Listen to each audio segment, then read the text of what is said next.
3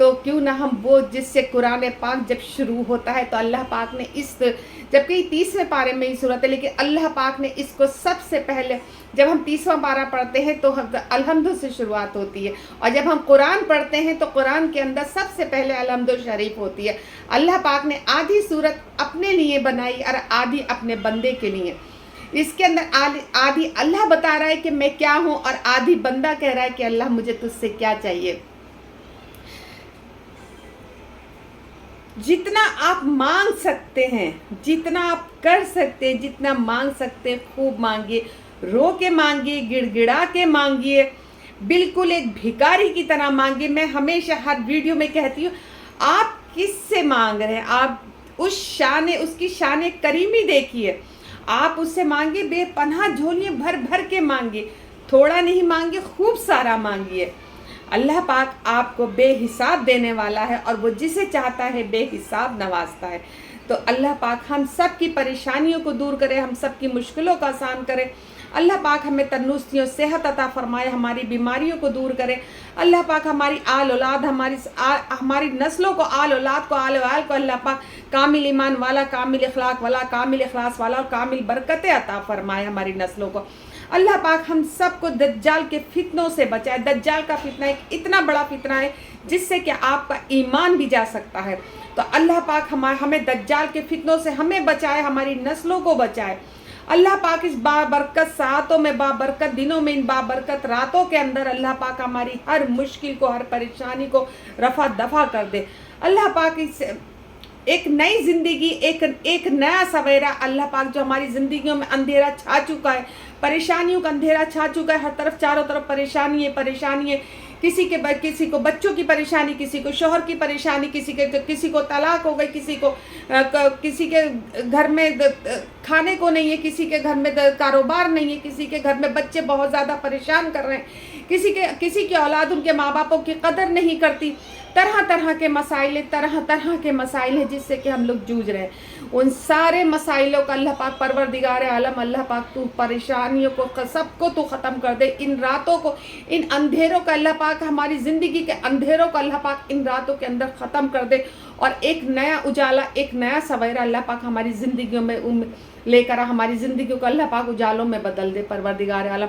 اور جو تیرے نام پر قربان ہو رہے ہیں اللہ پاک تو ان کی شہادتوں کو قبول مقبول فرما، ان کے لیے آسانی عطا فرما، ان کی ہر پریشانی کو دور کرے اللہ پاک تو ان میں اللہ پاک تو بے حساب برکتیں عطا فرما، اللہ ان کے لیے ہر مشکل کو تو آسان فرما اللہ پاک، تو دشمن کو زیر کر، نست و نابود کر اللہ پاک، تو ان کی ہر چیز اللہ پاک تو انہیں صبر جمیل عطا فرما اللہ پاک، تو ان کی ہر چیز، ان کی جان مال عزتوں کی حفاظت عطا فرما اللہ پاک، تو ہمیں معاف فرما اللہ، تو ہمیں معاف فرما کہ ہم دعاؤں کے سوائے ان کے لیے کچھ نہیں کر سکتے۔ جتنا ہو سکے، ہم اتنی دور بیٹھے ہم کچھ نہیں کر سکتے تو ہم ان کے لیے دعائیں تو کر سکتے ہیں، جتنا ہو سکے ان کے لیے دعائیں کیجئے، اور ان کے حق میں بے حساب دعائیں کیجئے، اپنے لیے دعائیں کیجئے، اپنی نسلوں کی دعائیں کیجئے۔ یہ وہ وقت ہے جب کہ دعائیں قبول ہوئی ہیں۔ حضرت ابراہیم علیہ السلام کی دعا، حضرت اسماعیل علیہ السلام کے حق میں، آپ کی اولاد کے حق میں دعا قبول ہوئی تھی، تو اللہ پاک سے ان کا واسطہ دے کر مانگو، حضرت ابراہیم علیہ السلام کا، حضرت اسماعیل علیہ السلام کا، اماں ہاجرہ کا، ان کا واسطہ دے کر اللہ سے مانگو۔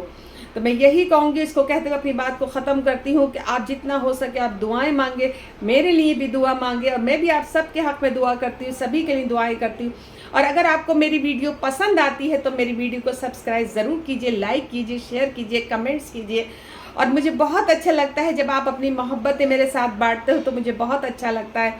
اور اللہ پاک آپ سب کی ہر مصیبت، ہر پریشانی کو دور کرے، اور اگلے سال، آنے والے سال میں اللہ پاک ہمیں، آپ کو، سب کو حاجی بنائے۔